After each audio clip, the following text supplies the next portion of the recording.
Hey everyone, I'm Peter Stories here to guide you today. If you use this video to drift off to sleep, please tap like, hit subscribe, and drop a comment telling me where you're watching from and what time it is there. Now settle in, get cozy, and let yourself relax.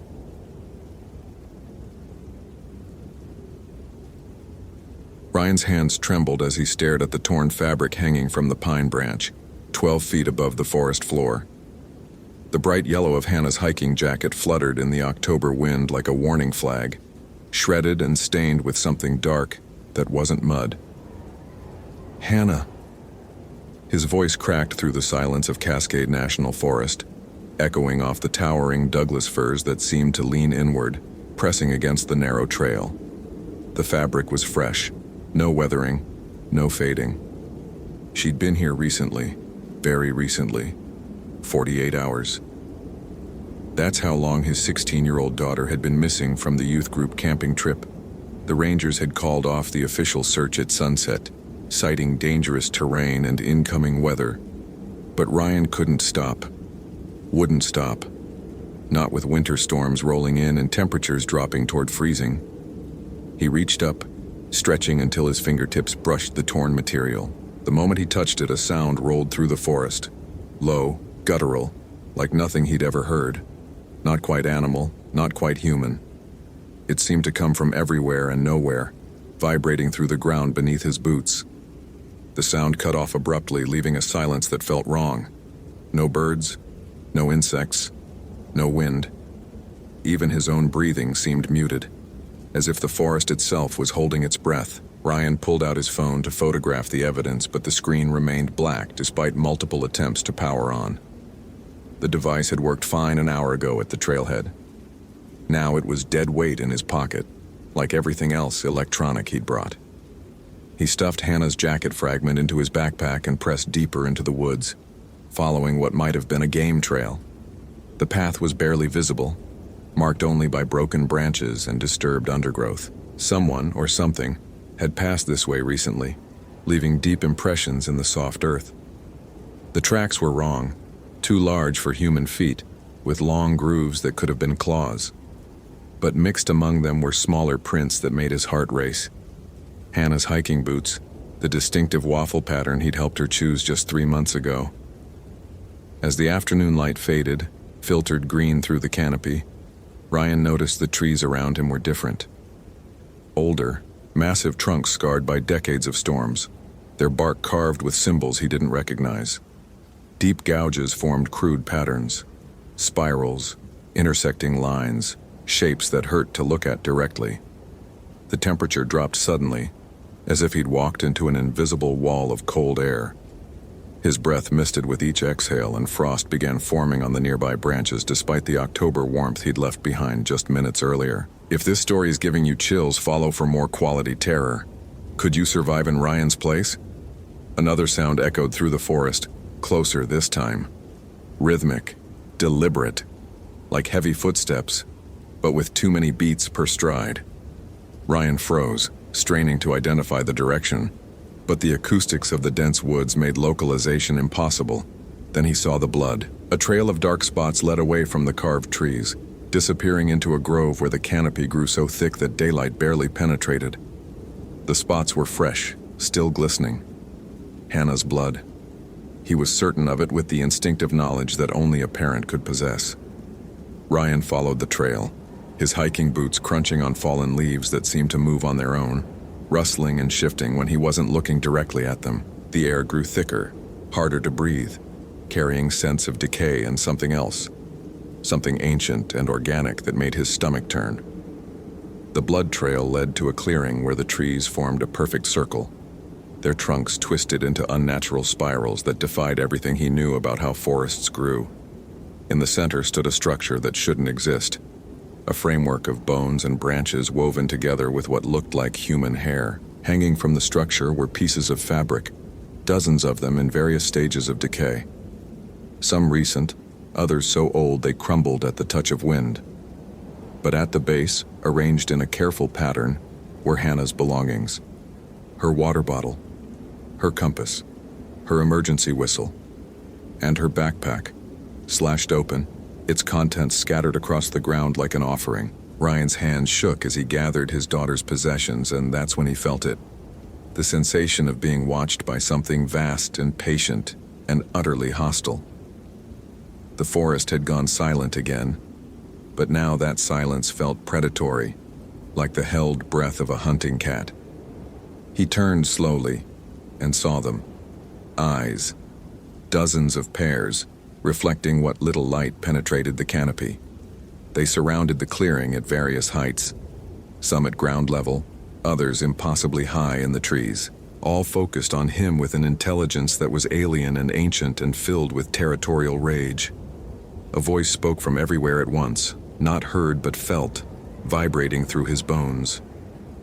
"You do not belong here. This place is ours. She is ours now."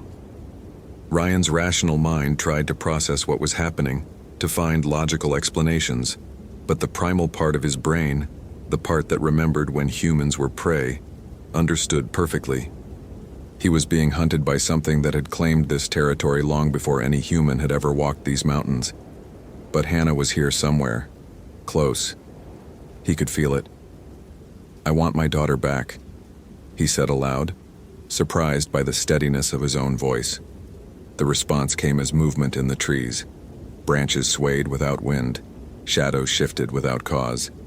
And then, from somewhere deeper in the forest, he heard it, Hannah's voice, calling for help. Ryan ran toward the sound, crashing through undergrowth that seemed to grab at his clothes and skin. The voice led him deeper into the maze of ancient trees, always just ahead, always just out of reach. Behind him, he could hear pursuit, something large moving through the forest with terrible purpose. The chase continued until full darkness fell, and Ryan realized with growing horror that he was no longer on any trail. The forest had become a labyrinth, and something was hurting him deeper into its heart, using his own daughter's voice as bait. When he finally stopped, exhausted and bleeding from a dozen scratches, he found himself in another clearing. This one was different, older, more sacred somehow.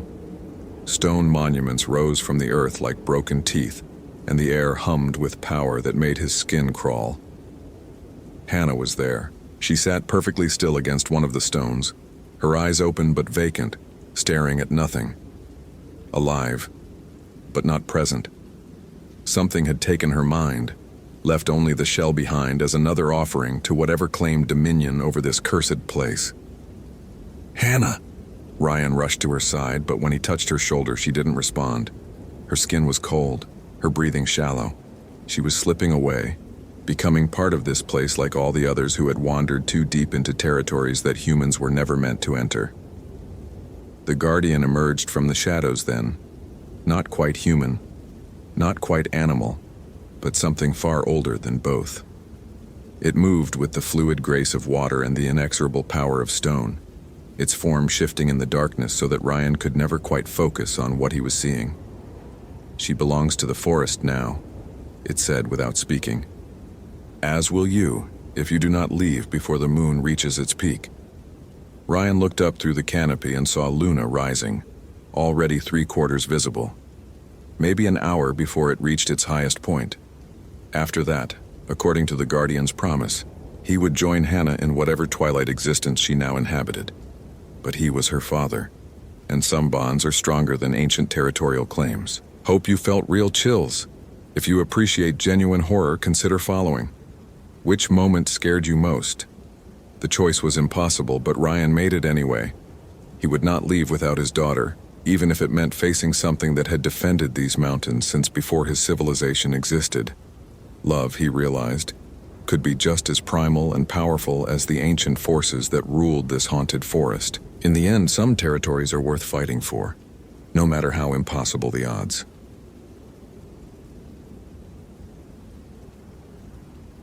The morning David found Samantha's backpack, it was hanging 12 feet up in an ancient Douglas fir, impaled on a branch that had grown through the fabric like a skeletal finger.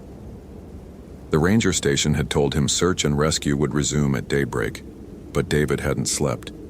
He'd driven the winding mountain roads in darkness, his truck's headlights cutting through fog that seemed to breathe around the towering pines of Olympic National Park. Samantha had been missing for 36 hours.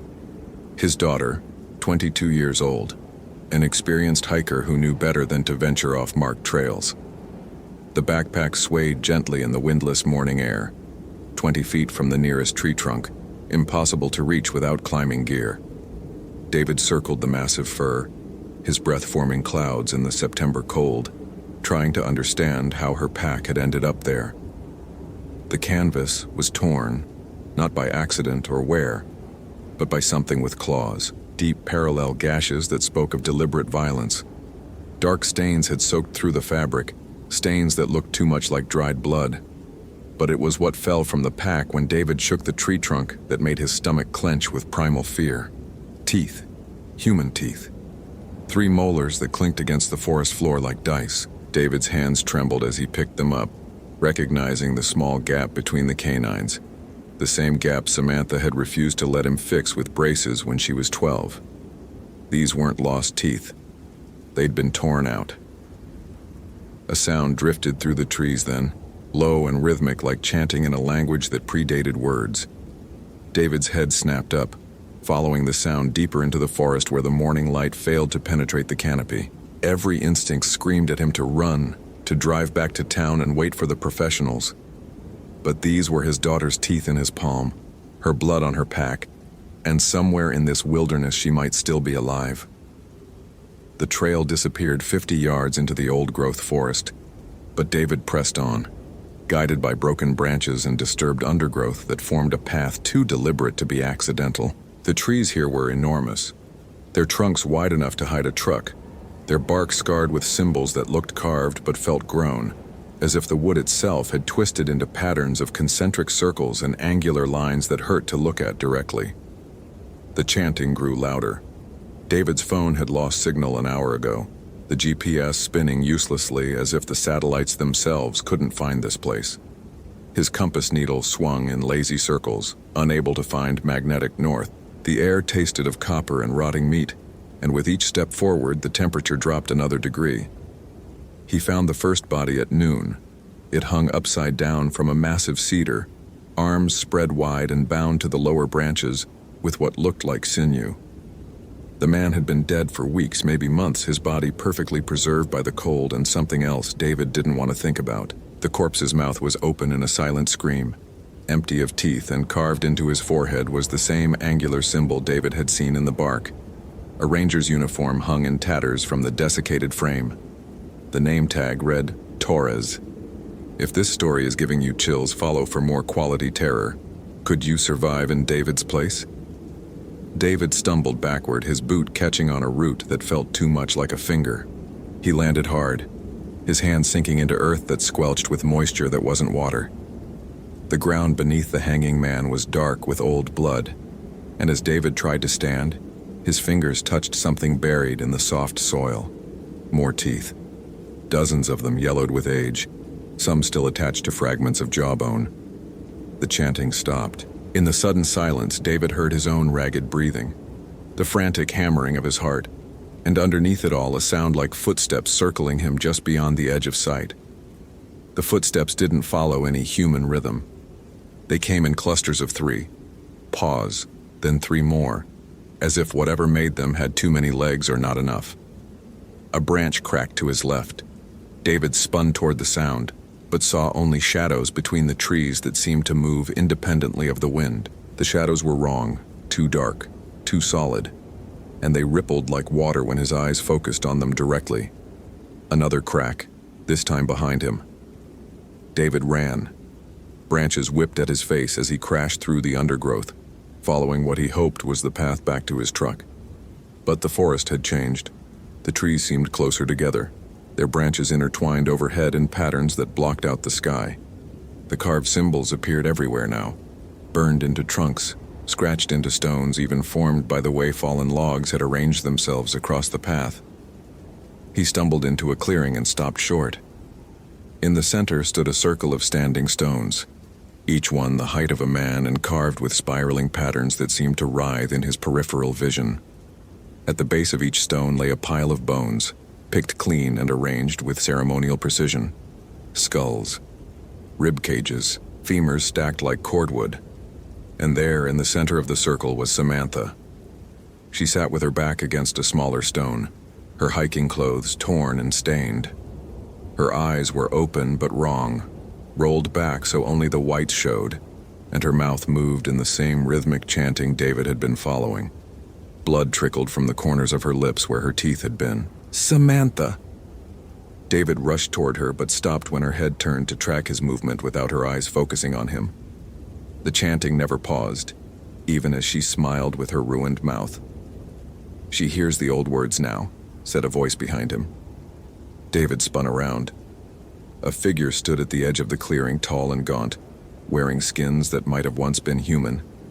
Its face was painted with symbols in what looked like dried blood, and its teeth had been filed to points. But it was the eyes that made David's breath catch. They were human eyes, intelligent and aware, set in a face that had given up its humanity long ago. "She guards the threshold now, as we all do, as you will." More figures emerged from between the stones, all of them painted, all of them watching David with the hungry patience of predators. Some wore the remains of ranger uniforms, others dressed in hiking gear from different decades. All of them had the same filed teeth, the same knowing eyes. "The land remembers," the first figure continued, circling David slowly. "Before your roads, before your maps, before your civilization tried to tame what should not be tamed, we are its memory, we are its voice." David backed toward Samantha, but she stood as he approached, her movements too fluid, too controlled. When she spoke, her voice carried harmonics that came from something much larger than her throat. "Dad," the word came out wrong, stretched and layered. "It doesn't hurt anymore. Nothing hurts when you stop fighting." The circle of figures closed in, and David realized with crystalline clarity that he was going to die in this place. But worse than that, he wasn't going to stay dead. He was going to become one of them, a guardian of something so old and hungry that it had been feeding on lost travelers since before the first Europeans set foot on this continent. As teeth designed for tearing flesh closed on his throat, David's last coherent thought was that no one would ever find his truck. No one would know what happened to him and Samantha. The forest would keep its secrets, as it always had, adding their names to a list of the disappeared that stretched back centuries. The chanting resumed, two new voices joining the ancient chorus that echoed through trees older than memory, older than mercy, older than the fragile civilizations that dared to call this wilderness a park. In the ranger station 20 miles away, David's name was added to the missing persons list. Search and rescue would look for him, just as they'd looked for Samantha, just as they'd looked for Torres and all the others. They would find nothing. The forest would make sure of that, but sometimes on still nights when the fog rolled in heavy between the trees, hikers reported hearing voices carried on the wind. Voices chanting in a language that made their skin crawl and their dogs whimper. Voices that seemed to know their names, calling them deeper into the woods where the old things waited with infinite patience. The land remembers. The land protects itself. And it was always hungry for new guardians. Hope you felt real chills. If you appreciate genuine horror, consider following. Which moment scared you most? Tentar novamente o. Claude pode cometer erros. Confira sempre as respostas.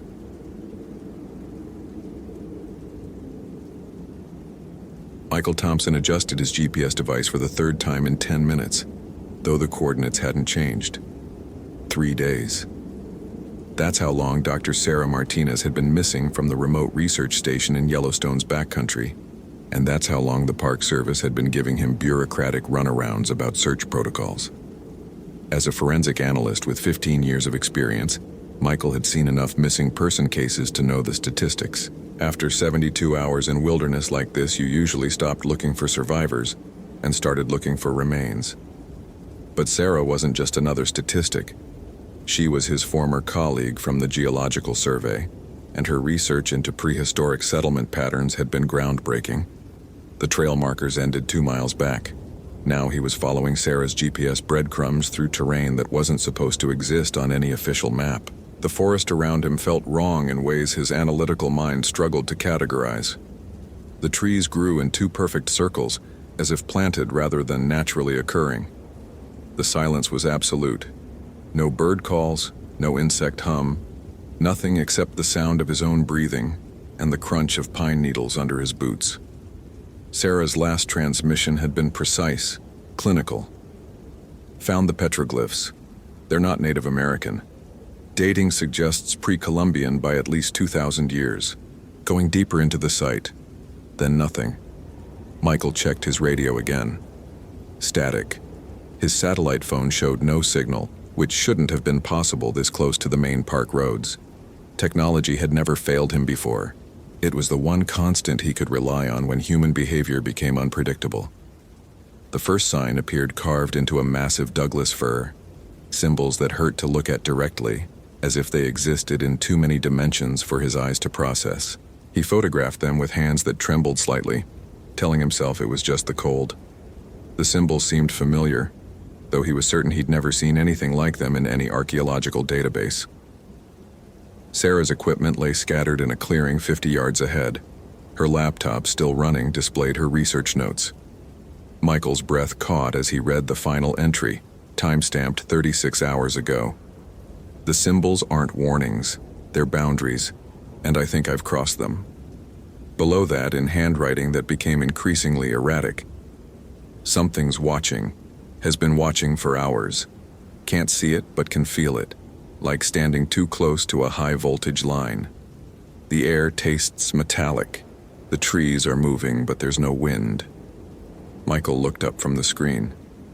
The trees around the clearing were perfectly still, but their shadows pointed in directions that defied the position of the sun.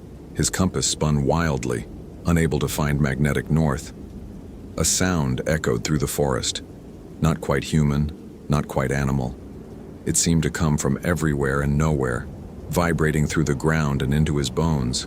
His radio crackled to life for exactly 3 seconds. Sarah's voice, distant and distorted, speaking words in a language that predated any known human settlement. Michael's rational mind cataloged the impossibilities. The electromagnetic interference, the acoustic properties of the sound, the way his GPS now showed his location as coordinates that placed him simultaneously in Yellowstone and somewhere that didn't exist on any map. Every scientific principle he'd built his career on was breaking down. The second scream came from directly behind him. He spun around to find Sarah standing at the tree line, but wrong. Her skin was the color of old bark, her eyes reflected light like an animal's, and when she opened her mouth to speak, the sounds that emerged belonged to the forest itself. "You shouldn't have come here, Michael." Her voice carried harmonics that human vocal cords couldn't produce. Behind her, the trees began to move, their roots emerging from the earth with sounds like breaking bones. The rational part of Michael's mind noted that trees didn't move like that Sarah had been missing for 3 days, that the person standing before him couldn't possibly be his colleague. But the symbols on the trees were glowing now, pulsing with a rhythm that matched his heartbeat, and Sarah was walking toward him with movements that belonged to something much older than humanity. "The Guardian doesn't like visitors," she said, and Michael realized that whatever was wearing Sarah's face had been using her voice to call him deeper into the forest for the past hour. But it's always hungry. The tree roots burst from the ground around his feet. His radio erupted with sounds that might have been Sarah's real voice, screaming warnings from somewhere else entirely. The compass in his hand shattered, its needle spinning so fast it became a blur before flying apart like shrapnel. Michael ran. Behind him, the thing that looked like Sarah laughed with the sound of wind through dead leaves, and the forest began to follow. Trees uprooted themselves and gave chase, their branches reaching like gnarled fingers. The symbols burned brighter, and Michael understood with crystal clarity that he had never been meant to leave this place. His analytical mind tried to process what was happening, tried to categorize, to rationalize, to find some scientific explanation for the impossible pursuit closing in behind him. But the forest was older than science, older than logic, older than the human need to understand. And it had been protecting its secrets for much longer than Michael had been trying to solve them. The last thing his rational mind recorded was the realization that the GPS coordinates Sarah had sent weren't marking her location at all. They were marking his. If this story is giving you chills, follow for more quality terror. Could you survive in Michael's place? 3 days later, park rangers found Michael's equipment scattered in a clearing that showed no signs of recent human presence. His final radio transmission, barely audible through the static, consisted of coordinates that led to a section of forest that didn't appear on any official survey map. The search was called off after 2 weeks. The official report listed both Dr. Sarah Martinez and forensic analyst Michael Thompson as missing, presumed dead due to exposure in hostile terrain. But sometimes, on moonless nights when the wind is still, hikers in that remote section of Yellowstone report hearing voices calling from deep in the forest, 2 voices speaking in perfect harmony, warning travelers to turn back while they still can. The warnings are ignored, they always are, and the forest continues to grow. Hope you felt real chills. If you appreciate genuine horror, consider following. Which moment scared you most?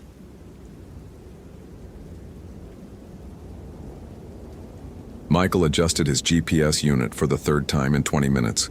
The coordinates unchanged, but somehow feeling wrong. The trail map spread across his dashboard showed Emily Patterson's last known location as a simple red X in Blackwood National Park. But nothing about this search felt simple anymore. 3 days. Emily had been missing for 3 days from what should have been a routine day hike.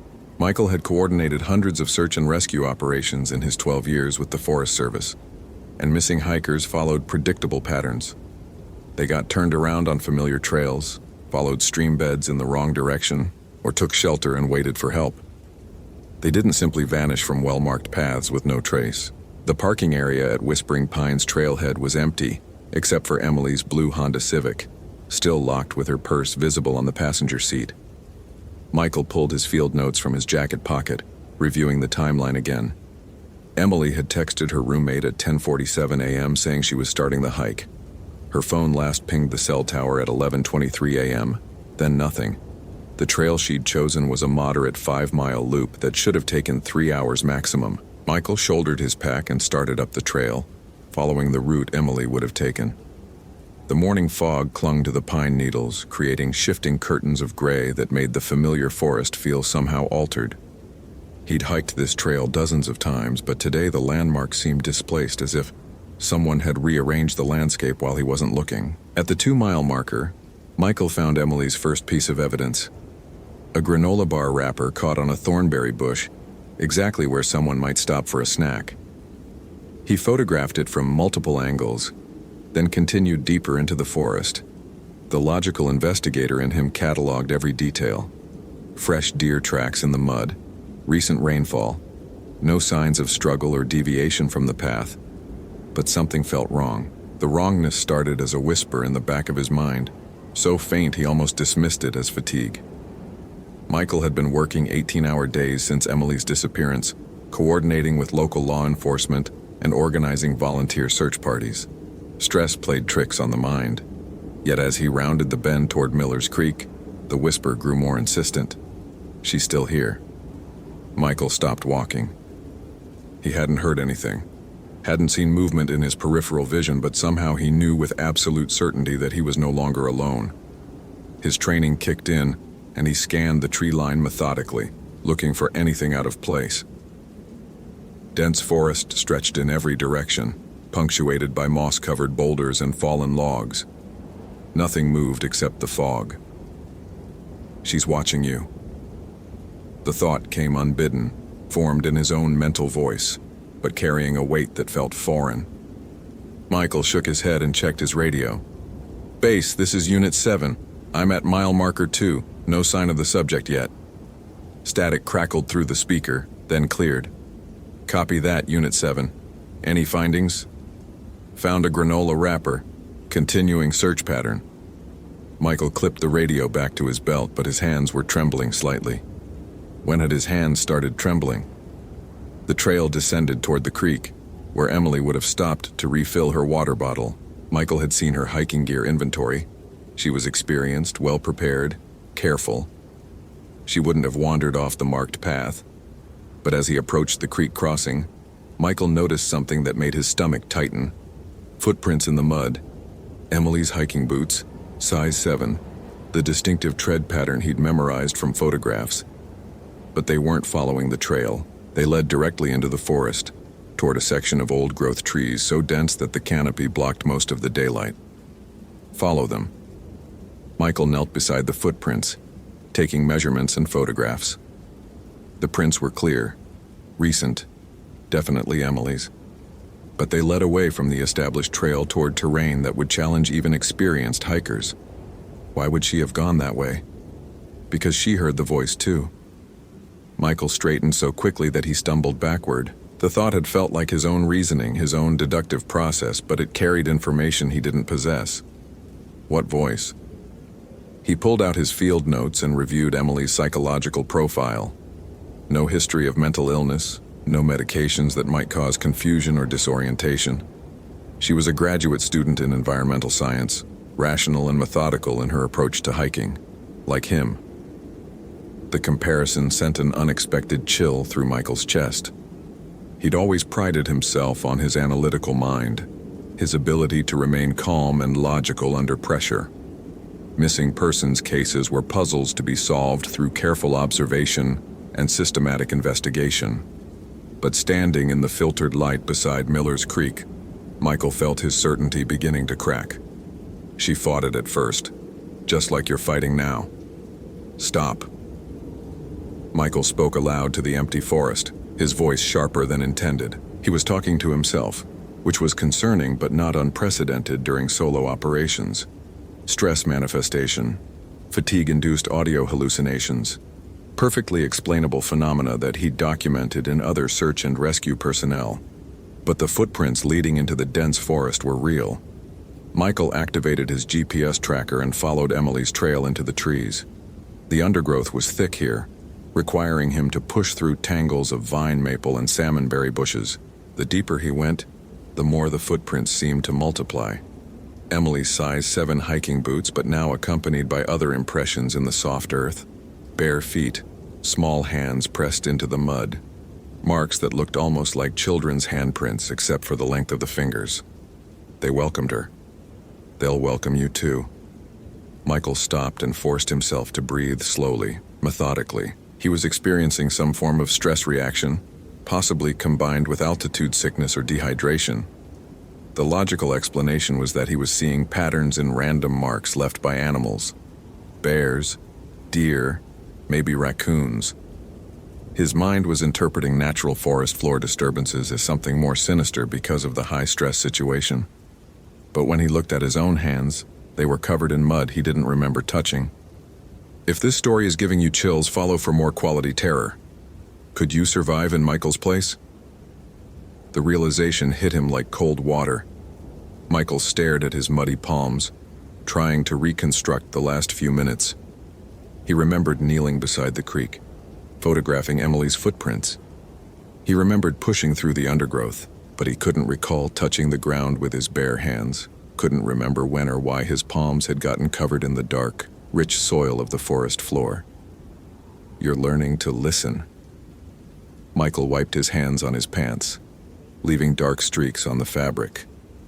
The mud felt strangely warm, almost body temperature, and it clung to his skin with an oily persistence that soap would struggle to remove. He checked his GPS again.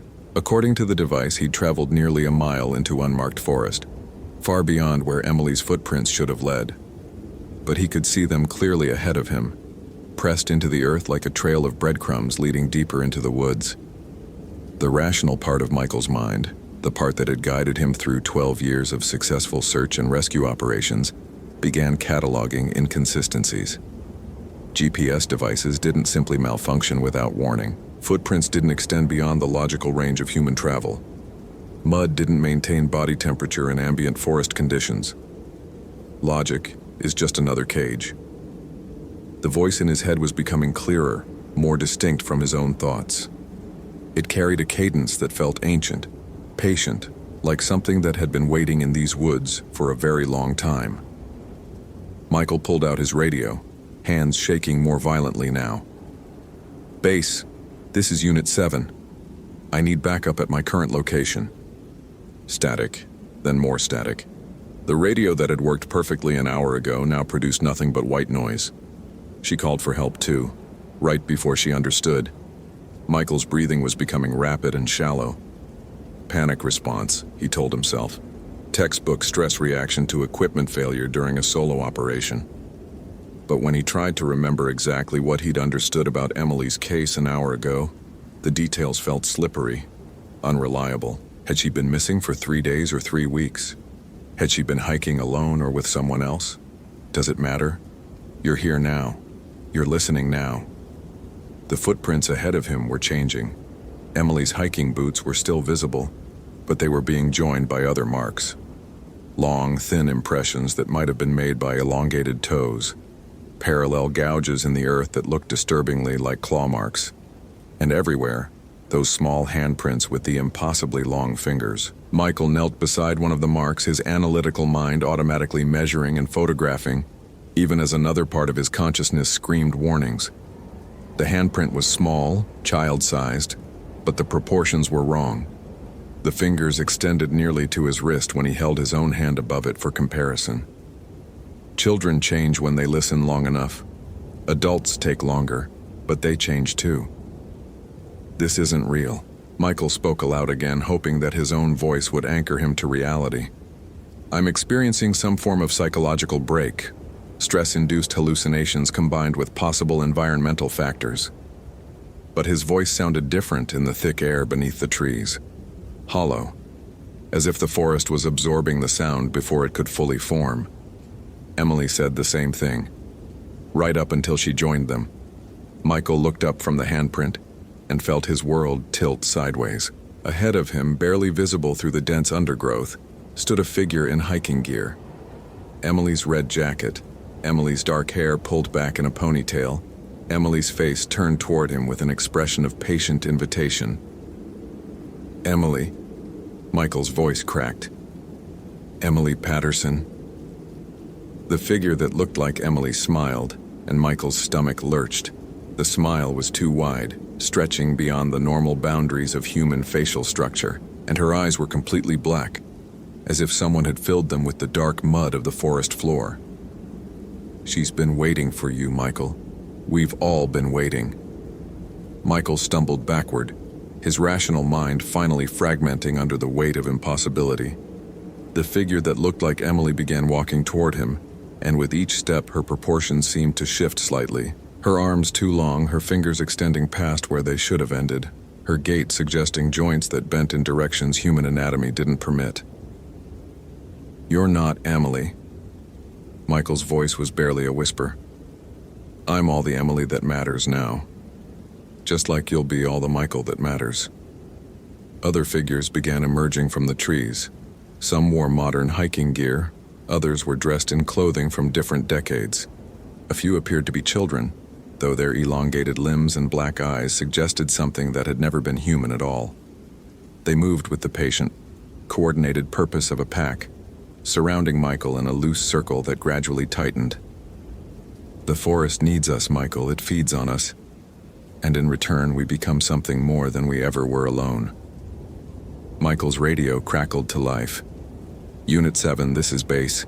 Report your status. He grabbed for the radio with hands that no longer felt entirely under his control. Base, I found Emily. But something's wrong. Something's very wrong. Copy that, Unit 7. What's your current location? Michael looked at his GPS, but the screen now showed only static. When he tried to speak, his own voice came out distorted, carrying harmonics that shouldn't have been possible with human vocal cords. Tell them you're fine, Michael. Tell them the search is over. Base, this is Unit 7. The voice coming from his throat was his own, but the words felt foreign, controlled by something else. I'm returning to the trailhead. Search concluded successfully. Understood, Unit 7. Good work. Michael tried to scream, tried to warn them, but his voice box no longer responded to his conscious commands. The thing inside his mind was learning to operate his body, testing the controls like a pilot, familiarizing themselves with a new aircraft. Don't fight it. Emily fought it first, and it only made the transition more painful. The figure wearing Emily's face stepped closer, and Michael could see that her hiking boots had grown roots that disappeared into the forest floor. She was no longer walking on the earth. She was connected to it, part of the vast network of fungal consciousness that had been spreading through these woods for decades. Hikers go missing here because they find us. And once they find us, they never want to leave. Michael felt his own feet beginning to tingle, a warm sensation that started in his toes and spread gradually up his legs. When he looked down, thin white filaments were growing through his boot leather, connecting him to the same network that had claimed Emily. The last rational thought that belonged entirely to Michael was a realization both terrifying and strangely comforting. He would never have to solve another missing persons case, because he finally understood where all the missing persons went. Welcome home, Michael. 3 weeks later, Michael's replacement would find his abandoned search equipment at the Whispering Pines trailhead.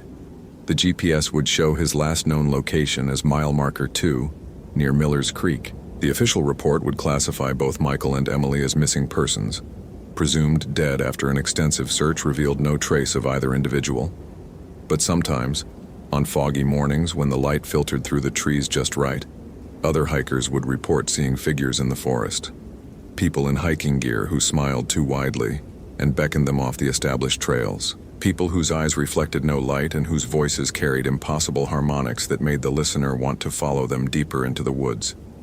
The forest was always looking for new voices to add to its choir, and it was very, very patient. Hope you felt real chills. If you appreciate genuine horror, consider following. Which moment scared you most?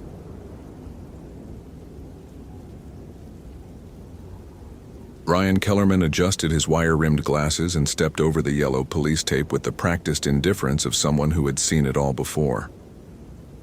23 years as a federal investigator had taught him that missing persons cases in national parks usually followed predictable patterns. Inexperienced hikers, equipment failure, exposure, sometimes animal attacks. The supernatural explanations that locals whispered about were just rural folklore amplifying natural tragedies. Dr. Kellerman, the young park ranger approached nervously. I'm Ranger Martinez, thank you for coming out here. Ryan barely glanced at him, already scanning the scene with clinical detachment.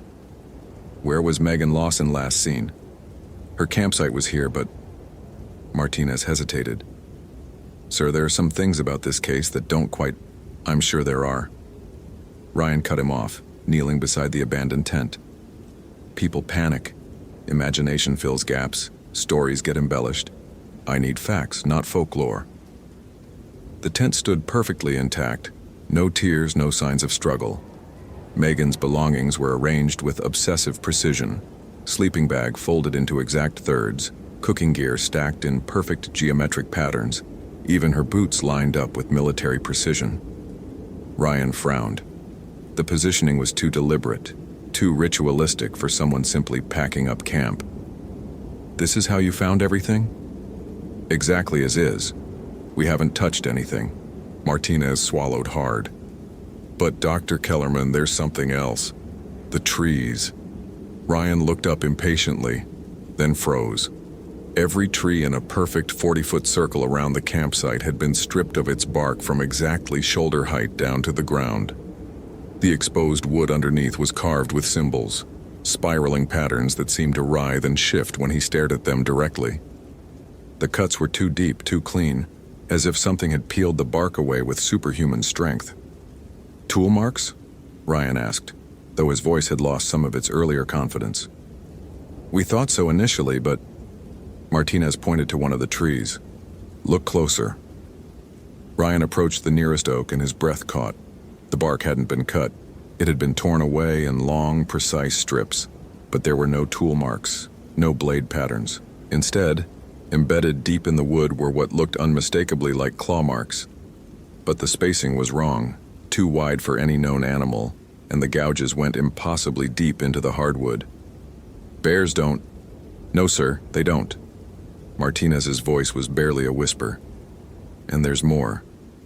The ranger led Ryan 20 yards from the campsite to a small clearing where the forest floor was completely bare.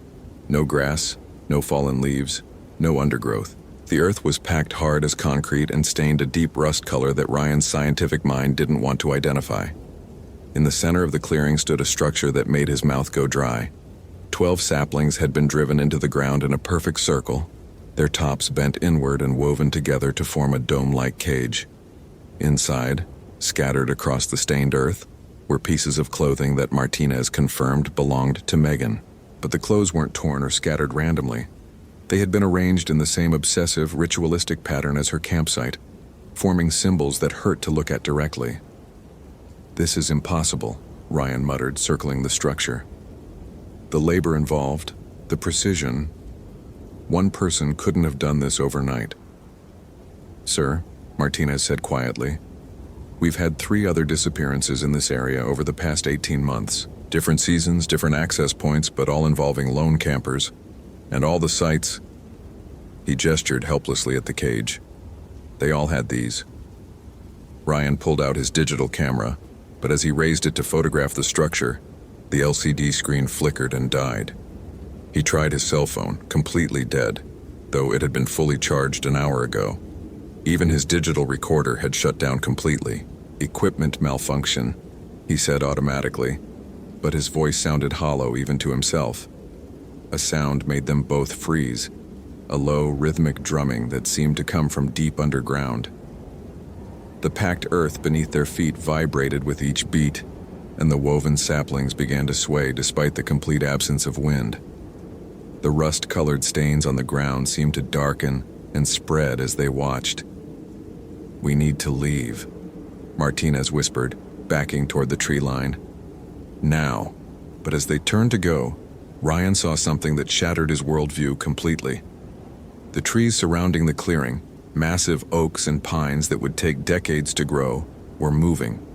Not swaying in wind, but deliberately repositioning themselves, their root systems somehow flowing through the earth like water.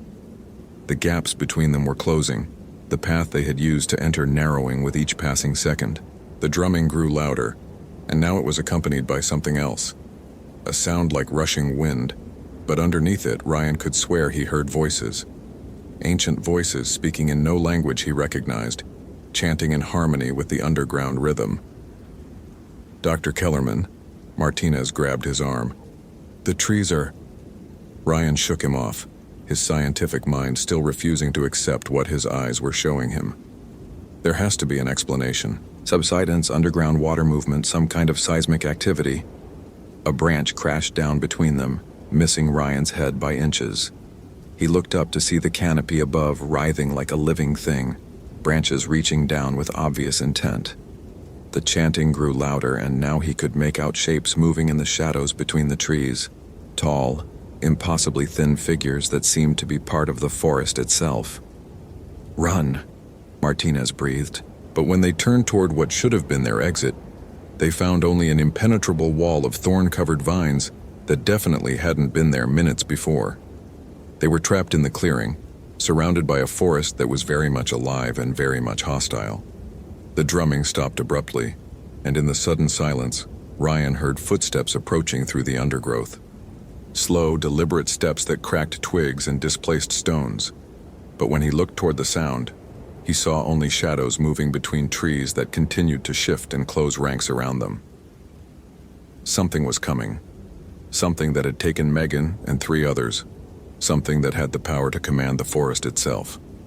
And for the first time in his career, Dr. Ryan Kellerman realized that his science had no answers for what was about to emerge from the trees. The footsteps stopped just beyond the tree line, and Ryan could feel something watching them with ancient, patient intelligence. In the distance, carried on wind that touched nothing else, he heard what sounded like Megan's voice calling his name.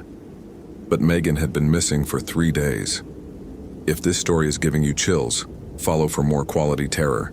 Could you survive in Ryan's place?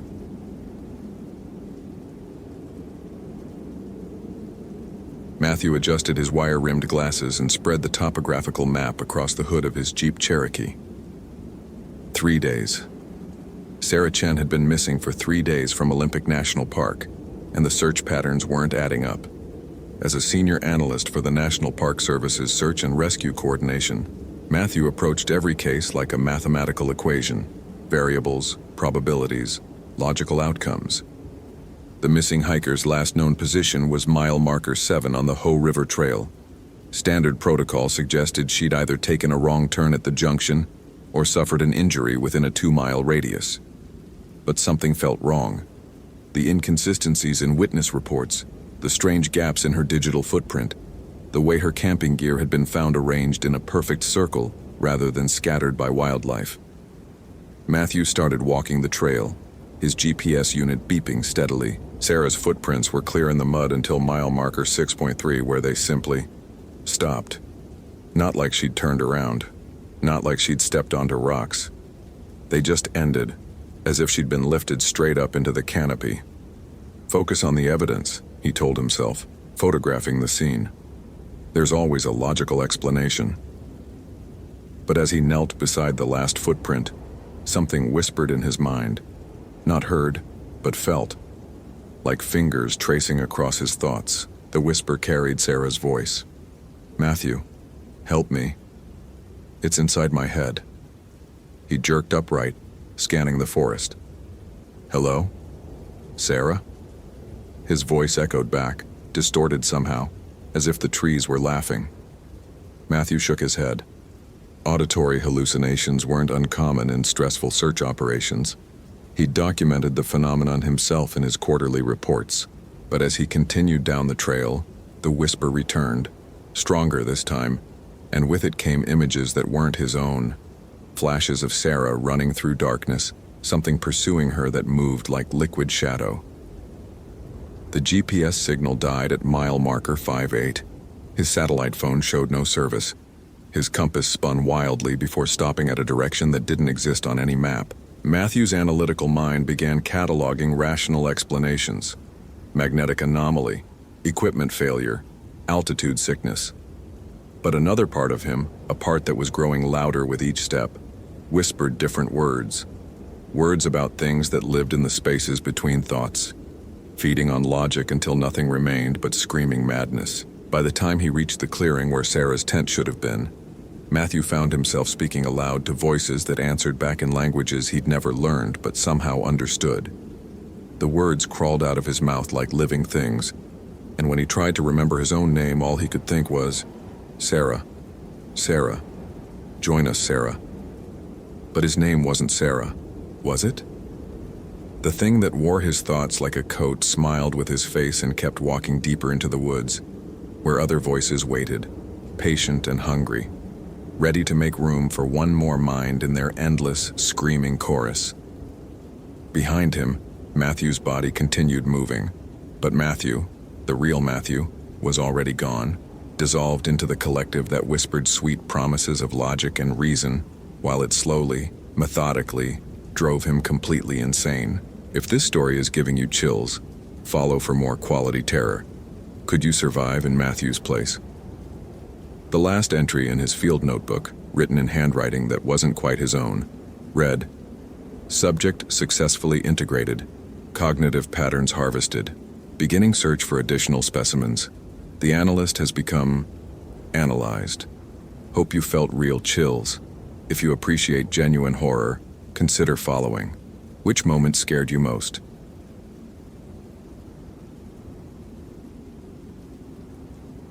David Morrison's hands trembled as he stared at his cell phone, the missed call notification glowing like an accusation. Emily, his 19-year-old daughter, had called him at 3:47 a.m. from somewhere deep within the Cascade Wilderness, and he had been asleep, dead to the world after another 16-hour shift at the lumber mill. The voicemail icon pulsed with an urgency that made his stomach clench. He had always been a light sleeper when Emily was younger, every tiny sound sending him bolt upright in protective father mode. But exhaustion had claimed him completely last night, and now his little girl was missing somewhere in 2 million acres of unforgiving wilderness. Emily had gone on a solo backpacking trip 3 days ago, something he had reluctantly agreed to after months of her pleading. She was an experienced hiker, had been exploring the mountains since she could walk, but the Cascade Wilderness was different, older, more hostile than the familiar trails around their hometown. David's finger hovered over the voicemail as dawn light filtered through the kitchen window of his small house in Cle Elum, Washington. He had built this place with his own hands after the divorce, needing something that was entirely his and Emily's. The kitchen table where he sat was scarred from years of homework sessions, craft projects, and late-night talks about everything and nothing. Emily's hiking boots still sat by the back door, the backup pair she had decided not to take. The sight of them made his chest tight. The phone rang suddenly in his hand, causing him to nearly drop it. Unknown number. Hello? His voice came out rough, unpracticed. Mr. Morrison? This is Ranger Patricia Voss with the Cascade Wilderness Station. I understand your daughter Emily is overdue from a backpacking trip. David's throat constricted. He had filed the missing persons report yesterday when Emily failed to return as scheduled, but hearing it from an official made it horrifyingly real. Yes, she was supposed to be back Tuesday. It's Thursday now. I have her permit information here. She was planning to hike the Glacier Peak Loop, correct? That's a challenging trail, but your daughter's wilderness experience is impressive. Has she ever been late returning before? Never. The word came out sharper than he intended. Emily was meticulous about plans, almost obsessively so. She would call if she was going to be even an hour late from anything. She left a detailed itinerary. She was supposed to call me every evening by satellite phone to check in. And the last time you heard from her was? David looked down at his phone again, that voicemail waiting like a loaded gun. Monday night. She called around 9, said she was making good time, weather was perfect, everything was normal. There was a pause on the other end. Mr. Morrison, I need to ask, did you try calling her back after she didn't check in Tuesday? Of course I did. Her satellite phone goes straight to voicemail now. I've been calling every few hours. He hesitated, then added, she called again early this morning. I missed it. There's a voicemail I haven't listened to yet. I think you should listen to that message, Mr. Morrison. We're organizing a search and rescue operation, but any information about her current condition or location could be vital. David nodded, though she couldn't see him. I'll call you back. After hanging up, he sat staring at the phone for several minutes. The rational part of his mind knew that Emily was probably fine, injured maybe, or her equipment had malfunctioned, or she had simply gotten turned around. The Cascade Wilderness was vast and unforgiving, but Emily knew how to survive. He had made sure of that, but a deeper part of him, some ancient paternal instinct, whispered that something was terribly wrong. He pressed play on the voicemail. Emily's voice came through the speaker, but it was wrong from the first syllable. Gone was his daughter's usual confidence, her easy humor. This voice was stretched thin with terror, breaking apart like old fabric. Daddy? The word was barely a whisper, punctuated by ragged breathing. Daddy, something's wrong. I can't. Static crackled, and when her voice returned, it was higher, more panicked. It's in my head, Dad. It's been in my head for hours and I can't get it out. I can hear it thinking, and it's not human thoughts. David's blood turned to ice water. The things it shows me, Dad. The things it wants me to do. I'm trying to fight it, but it's so strong, and it knows things about me that no one should know. It knows about Mom leaving. It knows about your drinking after the divorce. It knows about the scar on my knee from when I was 7 and how I got it. And I never told anyone that story, Dad, not even you. The static grew louder, almost drowning out her words. I'm near Devil's Backbone Ridge, I think. I can see the old fire tower. But the trail isn't where it should be. Nothing is where it should be. The trees are moving when I'm not looking at them. They're closer every time I turn around. Emily's breathing became more labored, interspersed with small, broken sobs. Dad, I don't think I'm alone out here. There are other voices now, not just the one in my head. They're calling my name from the forest, but it's not. They don't sound right. One of them sounds like you, but it's wrong. It knows things you would never say. A long pause filled with nothing but static and the sound of wind through trees. I love you, Daddy. I'm going to try to get back to the main trail, but if I don't make it, if something happens to me, don't come looking. Please don't come looking. Whatever's out here, it wants more than just me. I can feel it hungry for family.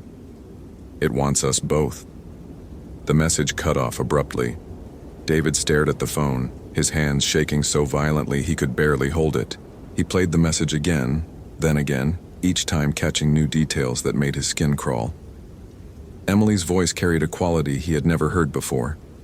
Not just fear, but a kind of violated horror, as if something had reached inside her mind and rearranged everything it found there.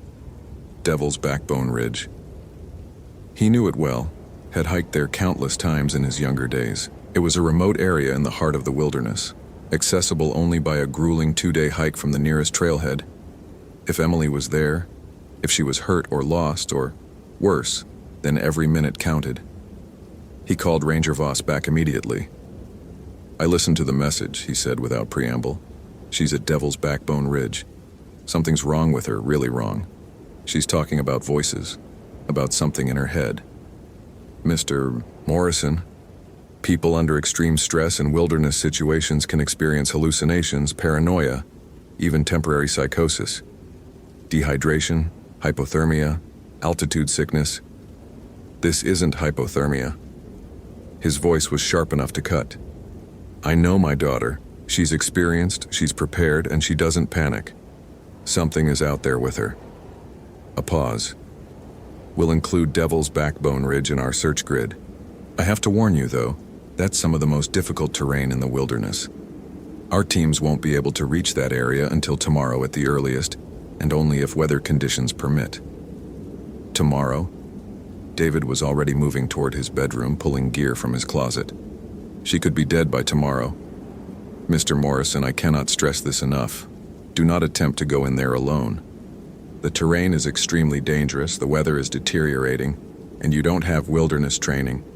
You'll only endanger yourself and divert resources from the official search." But David was no longer listening. He was looking at the framed photograph on his nightstand. Emily at 17, grinning triumphantly from the summit of Mount Rainier, her first major peak. They had climbed it together, just the two of them, celebrating her high school graduation. She had been so proud, so alive, so fearless. He would not let her die alone in those mountains. "Thank you for your help, Ranger Voss. I'll be in touch." He hung up before she could protest further. David had grown up in these mountains, had spent his childhood summers working for the Forest Service with his father. He knew the Cascade Wilderness as well as anyone alive, knew the unmarked trails and forgotten routes that didn't appear on any map. More importantly, he knew how to move fast and light through difficult terrain. The official search and rescue team would be methodical, careful, slow. They would follow protocols and safety procedures, and probably find Emily's body in a week. He would find her today. The drive to the Glacier Peak trailhead took 2 hours on winding mountain roads, David pushing his truck harder than was wise on the rain-slicked asphalt. The weather was deteriorating exactly as Ranger Voss had warned. Low-hanging clouds pregnant with snow, visibility dropping with each mile of elevation gained. October in the Cascades was unpredictable at best, deadly at worst. He parked at the empty trailhead and shouldered his pack, heavy with emergency medical supplies, extra food, and survival gear. The trail stretched ahead of him into a gray wall of mist and forest. Ancient Douglas firs disappearing into low clouds like massive cathedral pillars supporting an invisible ceiling. David had hiked this trail dozens of times, but never under these conditions, never with this crushing weight of paternal terror driving him forward. Every step took him deeper into a landscape that seemed increasingly hostile, increasingly wrong. The first few miles passed in a blur of switchbacks and steady climbing. David maintained a punishing pace, driven by the memory of Emily's voice, the broken quality of her words. Whatever had happened to her, whatever was happening to her right now, it was beyond anything in his experience as a father or as a man who thought he understood the natural world. As he climbed higher, the familiar landmarks began to feel subtly off. The trail markers were where they should be, but the distances between them seemed longer than he remembered. The forest itself appeared denser, darker, as if the trees had crept closer to the path when no one was watching. By mid-afternoon, he had covered ground that should have taken him well into evening. Impossible, but his GPS confirmed it. He was making time that defied logic, as if the mountain itself was pulling him forward. eager to deliver him to whatever waited at Devil's Backbone Ridge. The wrongness intensified as daylight began to fade. Sounds carried strangely through the mist, his own footsteps echoing back with too much clarity. Bird calls that started and stopped with mechanical precision. The rustle of branches when there was no wind. Several times he caught movement in his peripheral vision, shadows that didn't correspond to any visible objects. When he stopped to check his map and GPS, the devices showed conflicting information. According to the GPS, he was still miles from Devil's Backbone Ridge. According to the topographical map, the ridge should be visible just ahead through the thinning trees. According to his own experience and dead reckoning, he was somewhere that existed on neither. David stood at a trail junction that shouldn't exist, staring at two paths that branched in directions his map didn't show. The left path dropped down into a valley filled with fog so thick it looked solid. The right path climbed steeply toward what might have been Devil's Backbone Ridge, or might have been something else entirely. He pulled out his phone to call for help, but there was no signal. There should have been at least minimal coverage at this elevation, enough for emergency calls. Instead, his phone showed no bars and a battery indicator that couldn't be right.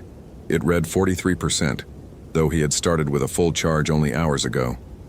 As he stood there, trying to reconcile the impossible geography with what he knew to be true, a sound drifted down from the right-hand path.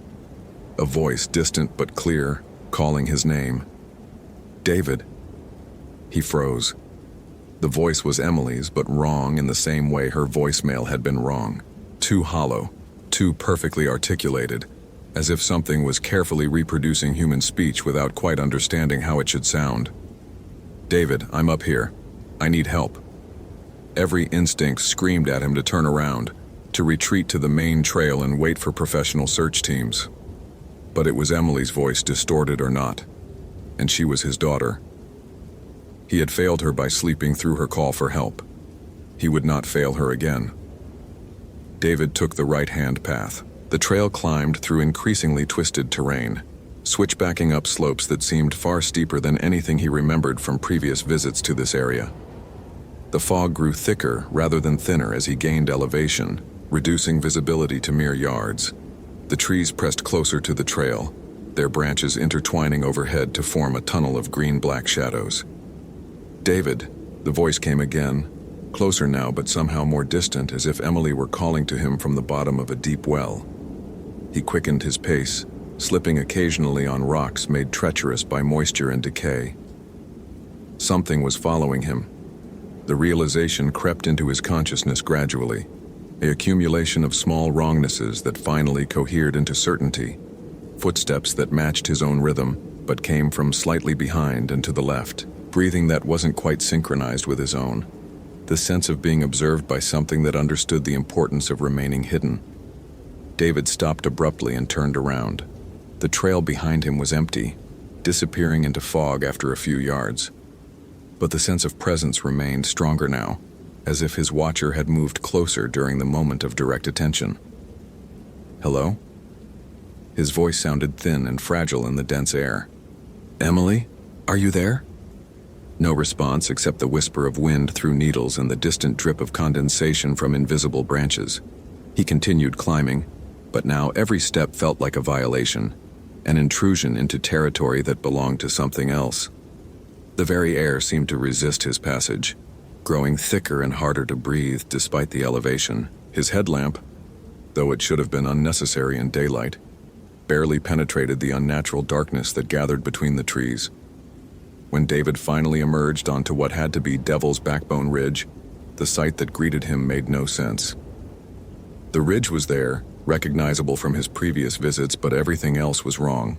The fire tower Emily had mentioned in her voicemail stood where it should, but it was intact, newly painted, showing no signs of the decades of weather damage he remembered. The surrounding peaks rose into a sky that was simultaneously day and night. Gray clouds shot through with unnatural auroras of green and purple light. And there, sitting on a fallen log near the base of the fire tower, was Emily. She looked up as he approached and smiled with an expression of perfect contentment that made his blood freeze. This was his daughter's face, his daughter's body. but the thing looking out through her eyes was something else entirely. "Hi, Daddy," she said, her voice carrying the same hollow quality he had heard on the voicemail. "I've been waiting for you." David's legs nearly gave out beneath him. Emily appeared unharmed, healthy even, her hiking clothes clean and dry despite days in the wilderness. But her eyes held a depth that hadn't been there before, as if someone had carved out everything behind them and filled the space with dark water. "Emily?" He approached slowly, every instinct screaming warnings he didn't understand. "Sweetheart, are you okay? I got your message. You sounded terrified." "Did I?" She tilted her head with bird-like curiosity. "I don't remember being terrified. I remember being opened, expanded. Do you know what it's like to think with more than one mind, Daddy? To know things you never learned? To remember experiences that aren't yours?" David stopped 6 feet away from her, close enough to see that her pupils were dilated to nearly fill her irises, close enough to notice that she wasn't blinking. "Emily, you called me. You said something was in your head, that you were hearing voices." "Oh, I am hearing voices." Her smile widened beyond what human facial muscles should allow. "I'm hearing your voice, Daddy. Your thoughts, your fears, your guilt about Mom leaving, about how you used to wish Emily would just grow up and move away so you could drink yourself to death in peace." The words hit him like physical blows. Those thoughts, those dark moments of despair in the months after the divorce, he had never spoken them aloud, had barely acknowledged them to himself. "That's not... How do you know about that?" "Because I know everything about you now. Every shameful thought, every failure, every moment of weakness. And soon you'll know everything about me too. About us. About the family you're going to join." Emily stood up with movements that were too fluid, too controlled, like a marionette operated by an expert puppeteer. As she moved, David caught glimpses of something else in her shadow. Something that didn't match her outline. Something with too many limbs and angles that hurt to look at directly. "The others are excited to meet you," she continued, taking a step toward him. "There are so many of us now, all the hikers and campers and searchers who came looking for their loved ones over the years. We're all family here, Daddy. One big, happy family sharing the same beautiful mind." David backed away, his hand moving instinctively to the knife on his belt. But this was still Emily, still his daughter, whatever had been done to her. "We can fix you," he said desperately. "Get you to a hospital, find doctors who can help with whatever this is.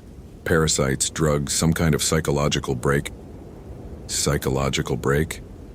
Emily laughed, and the sound echoed from multiple throats, multiple voices layered over each other in a cacophony of mirth. "Oh, Daddy, you still don't understand. There's nothing broken here, there's nothing to fix, there's only evolution." She reached toward him with one hand, and David saw that her fingernails had grown long and black, more like claws than anything human. "Just let me touch you, Daddy. Let me share what I've learned. It only hurts for a moment and then everything becomes so much clearer." David stumbled backward, his mind reeling. This couldn't be happening. This couldn't be real. Emily was sick, hallucinating, maybe drugged by someone. There had to be a rational explanation. But even as he tried to cling to logic, he could feel something probing at the edges of his consciousness. A foreign presence testing the boundaries of his mind like fingers trailing along a locked door, looking for weaknesses, for cracks it could exploit. "Stay away from me," he gasped, drawing his knife. "Emily, if you're still in there, fight this thing. Fight it." "I am fighting, Daddy." Her voice was layered now, harmonizing with itself in impossible ways. "I'm fighting to make you understand. We don't want to hurt you. We want to complete you." The presence in his mind pressed harder, and suddenly David was overwhelmed by images that weren't his own. Emily's memories, but wrong, corrupted. He saw her camping alone on the first night, setting up her tent in a clearing that seemed perfectly normal. He saw her waking in darkness to find her tent surrounded by figures that might have been other campers, if other campers stood 8 feet tall and had too many joints in their arms. He saw the moment when the thing that looked like a lost hiker approached her fire, asking for help. Speaking with the voice of her college roommate Sarah, who had died in a car accident 2 years ago, he felt Emily's confusion, her growing terror as she realized that this thing knew intimate details about Sarah's life, about their friendship, about conversations they had shared that no one else could have overheard. He experienced the moment when the creature touched her forehead with fingers like icicles, and the sensation of his own consciousness being pushed aside as something vast and hungry and impossibly old took up residence in his mind. But these weren't just Emily's memories. As the images flooded through him, David began to see other perspectives, other victims. Hikers who had disappeared over the years, their final moments preserved in the collective consciousness of whatever was infecting his daughter. Dozens of them, maybe hundreds, all drawn into the wilderness by false distress calls from loved ones, all subsumed into a hive mind that grew stronger with each addition. "Do you see now?" Emily asked, her voice impossibly gentle. "Do you understand what we're offering you? You'll never be alone again, Daddy. Never afraid again, never uncertain. We're all here together, all of us who love you." David's vision blurred as the foreign presence pressed deeper into his consciousness. He could feel his own thoughts being examined, catalogued, absorbed. His love for Emily, his guilt over the divorce, his fear of growing old alone. All of it was being scrutinized by something that had no right to exist in his mind. But in the midst of the invasion, he caught a glimpse of something else. A small flickering spark of genuine Emily, trapped somewhere deep within the layered consciousness that had consumed her. She was still there, still fighting, still trying to warn him even as the thing wearing her face tried to seduce him into joining their collective nightmare. That spark of his real daughter gave him the strength to resist. David lunged forward, not at Emily, but past her, toward the fire tower. If this was some kind of shared hallucination, some form of mass hysteria or psychological contagion, maybe getting to higher ground would help him think more clearly. Maybe he could find a way to call for help, to break free of whatever influence was affecting his perception. "Daddy, don't." Emily's voice carried genuine distress for the first time since he had found her. "You don't understand what you're doing." He reached the base of the fire tower and began climbing the metal stairs that spiraled around its exterior. Each step took him higher above the fog, above the oppressive wrongness that seemed to emanate from the forest itself. The presence in his mind fought his ascent, flooding him with vertigo and phantom pain, but he pushed through it. Halfway up the tower, David made the mistake of looking down. The clearing below was no longer empty except for Emily. Figures emerged from the tree line, dozens of them, all wearing the faces of missing hikers and campers. He recognized some of them from news reports over the years, people who had vanished without a trace in the Cascade wilderness. They moved with the same too fluid grace as Emily, their shadows writhing with shapes that didn't match their human silhouettes. And they were all looking up at him with expressions of patient hunger. "Come down, Daddy," Emily called, her voice now joined by a chorus of others. "Come down and join your family." David reached the top of the fire tower and found himself in the observer's cabin, a small enclosed space with windows on all sides. The view from here should have shown him the familiar peaks and valleys of the Cascade wilderness, but instead, he looked out on a landscape that defied geography. Mountains folded in on themselves like origami, valleys spiraled down into infinite darkness, and the sky writhed with aurora that spelled out messages in languages that predated human speech. The radio equipment in the cabin was old but functional, probably left behind by the last fire spotter to work this tower decades ago. David fumbled with the controls, trying to raise anyone, trying to call for help. "Mayday, Mayday. This is David Morrison at Devil's Backbone Ridge Fire Tower. I need immediate assistance. My daughter is missing and there's something wrong here, something impossible." Static answered him, but within the white noise he could hear voices. Familiar voices. His ex-wife Linda, speaking in the tone she used when she was trying to be patient with his failures. His father, dead for 15 years, offering advice about raising daughters. Emily herself, but younger, the voice she'd had as a child, when she still thought her daddy could fix anything. "David," they said in unison, "why are you fighting this? Why are you trying to leave us? We love you, we want to be with you forever." He smashed the radio with his fist, and the voices stopped. Below, the crowd of infected campers had begun to climb the tower. They moved with inhuman coordination, some scaling the exterior structure like spiders, others flowing up the stairs in a synchronized rhythm that made David's eyes water to watch. He was trapped. David looked around the cabin desperately, searching for anything that could serve as a weapon or a way out. The windows were too small to climb through, and the drop to the ground would certainly be fatal. But in one corner, he found something that made his heart race with desperate hope. A flare gun. He didn't know if fire would affect these things, didn't know if they could be hurt or killed or driven off by anything in the normal world. But he was about to find out. The first of the climbers reached the cabin windows just as David loaded the flare gun. Through the glass, he saw a face he recognized from a news report 3 years ago, a college student who had vanished while hiking with friends. The student smiled at him with Emily's too wide grin and began to push his fingers through the glass, the panes bending like water around his touch. David fired the flare directly into the creature's face. The result was immediate and horrifying. The thing that had been wearing the college student's appearance began to burn, but not with normal fire. Purple flames consumed its flesh, revealing something underneath that was all angles and shadows and hungry mouths. It screamed with a sound like breaking glass and fell away from the window. The other climbers paused in their ascent, and David heard Emily's voice from below, no longer patient, no longer loving. "Fine," she snarled, and now there was nothing human in her tone at all. "If you won't join us willingly, we'll take you apart piece by piece and rebuild you the way we want." The tower began to shake. David looked out the windows and saw that the creatures below had surrounded the tower's base and were working in concert to topple it. The massive structure groaned and swayed, metal joints shrieking in protest. He had maybe minutes before the whole thing came down. Think, he told himself. Think, like Emily would think. She was the smart one, the one who could solve problems under pressure. What would she do? The answer came to him with sudden clarity. Emily had mentioned the old fire tower in her voicemail, but she had also said the trail wasn't where it should be, that nothing was where it should be.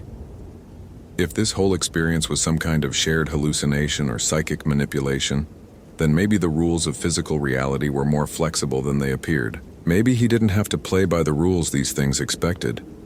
David closed his eyes and focused on his memory of the real Devil's Backbone Ridge, the one he had visited countless times over the years.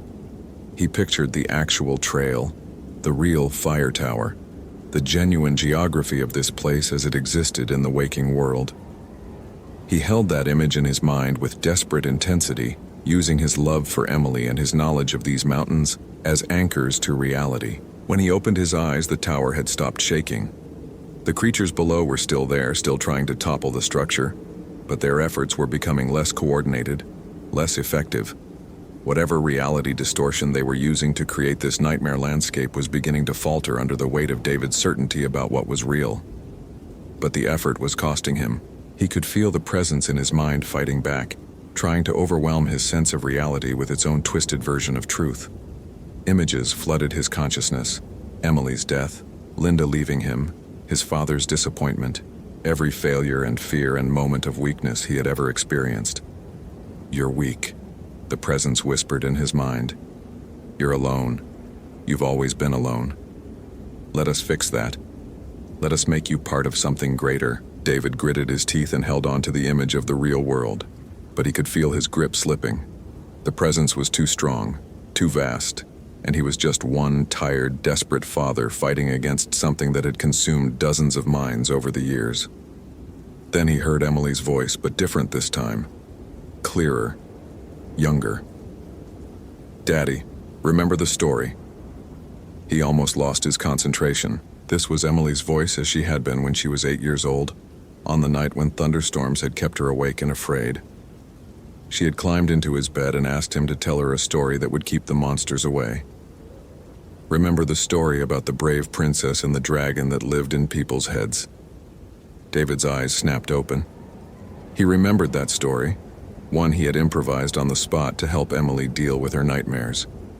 A fairy tale about a princess who discovered that an evil dragon was making people think terrible thoughts. and how she had defeated it by refusing to believe its lies. It was just a children's story, something he had made up to help his daughter sleep. But Emily was reminding him of it now. The real Emily, still fighting somewhere inside the collective consciousness that had consumed her. She was telling him how to save her. David stood up in the fire tower cabin and spoke aloud, his voice carrying across the impossible landscape below. "I don't believe you," he said simply. "None of this is real. You're a parasite, a disease, and you have no power except what we give you." The creatures below froze in their assault on the tower. "I know my daughter," David continued, his voice growing stronger. "I know these mountains. I know what's real and what isn't, and you are not real. You're just a collection of fears and lies and stolen thoughts, and I reject you." The landscape around him began to shift and waver, like a mirage losing cohesion under scrutiny. The impossible mountains folded back into their proper configurations. The writhing sky settled into normal gray clouds, and the aurora letters faded into nothing. "You're stronger than I expected," the thing wearing Emily's face called up to him, but its voice was becoming distorted, less human with each word. "But we have your daughter. If you won't join us, she'll remain trapped with us forever." "No," David said, and now he was climbing down from the tower, no longer afraid of the creatures that surrounded its base. As he descended, they became less solid, more transparent, until he could see through them to the real forest beyond. "Emily's not trapped. She's been fighting you this whole time, keeping enough of herself free to call for help, to guide me here, to remind me of what matters." He reached the ground and walked directly toward the thing that looked like his daughter. Up close, he could see that its face was flickering between Emily's features and something else, something that was all hunger and void and ancient malevolence. "Emily," he said gently, "it's time to come home." The creature snarled and lunged at him with claws extended, but David didn't flinch. He reached out and touched its face with his bare hand, skin to skin, and spoke the words that had ended his daughter's nightmares 20 years ago. "The dragon lives in lies, but love is always true." The creature screamed, a sound like tearing metal, and its stolen face began to dissolve. Behind it, David saw Emily, the real Emily, falling unconscious but breathing, her features peaceful for the first time since he had found her. Around them, the other figures faded like morning mist, and the clearing returned to its normal proportions. The fire tower was there, but old and weathered as it should be, showing decades of neglect. The mountains were the right shape, the sky was the right color, and David was standing in the place he had known since childhood. Emily stirred in his arms, her eyes fluttering open. For a moment, she looked confused, disoriented. Then she focused on his face and began to cry. "Dad? Is it really you?" I couldn't tell what was real anymore. There were so many voices, so many thoughts that weren't mine. "It's me, sweetheart. It's over now." David carried his daughter down from Devil's Backbone Ridge, following the real trail back toward civilization. It took them 2 days of careful hiking, Emily weak and traumatized, but recovering her strength with each mile they put between themselves and that cursed clearing. On the second night, as they camped beside a familiar stream, Emily asked the question he had been dreading. "What was it, Dad? What happened to me up there?" David looked into the campfire, watching the flames dance in patterns that seemed almost linguistic, almost meaningful. "I don't know," he said honestly. "Something old. Something that feeds on isolation and fear and the love that makes us vulnerable to each other. Something that shouldn't exist, but does anyway." Emily nodded, accepting the inadequacy of the explanation. Some experiences they both understood now existed beyond the reach of rational explanation. "Will it come back?" she asked. David considered lying, offering false comfort, but Emily deserved better than that. "I don't know," he said again, "but if it does, we'll face it together." They hiked out the next morning, emerging from the wilderness to find a massive search and rescue operation in progress. Ranger Voss was there, along with dozens of volunteers and professional search teams. David had expected lectures about his reckless decision to enter the wilderness alone, but one look at Emily's condition silenced any criticism. Later, at the hospital where Emily was being observed for dehydration and exhaustion, a doctor asked David about the scratches on her arms, thin parallel lines that looked almost like writing in a language no one recognized. "I don't know," David said for the third time in as many days, and meant it. The scratches faded within a week, but Emily's dreams took longer to clear. For months afterward, she would wake in the middle of the night, convinced she could hear voices calling her name from the darkness outside her window. David would sit with her until dawn, both of them listening to the normal sounds of wind and rain and the distant highway, reminding themselves that they were safe, that they were home, that they were real. Emily never went backpacking alone again. She tried it once, 6 months later, but turned back after a single night in the forest. Some part of her, she said, would always be listening for voices that sounded like family, but spoke with the hunger of something that had never been human. David understood. Some part of him would always be standing in that impossible clearing, facing the choice between surrender and love, between the false peace of absorption and the difficult reality of being genuinely, separately, vulnerably human. He had chosen love, chosen reality, chosen the hard truth of being alone in his own mind. It was the right choice. But on quiet nights when the wind moved through the trees around his house in patterns that seemed almost intentional, almost meaningful, David sometimes wondered if something was still out there in the wilderness, patient and hungry, waiting for the next lost hiker to answer its call. He hoped he was wrong, but he didn't believe he was. Tentar novamente.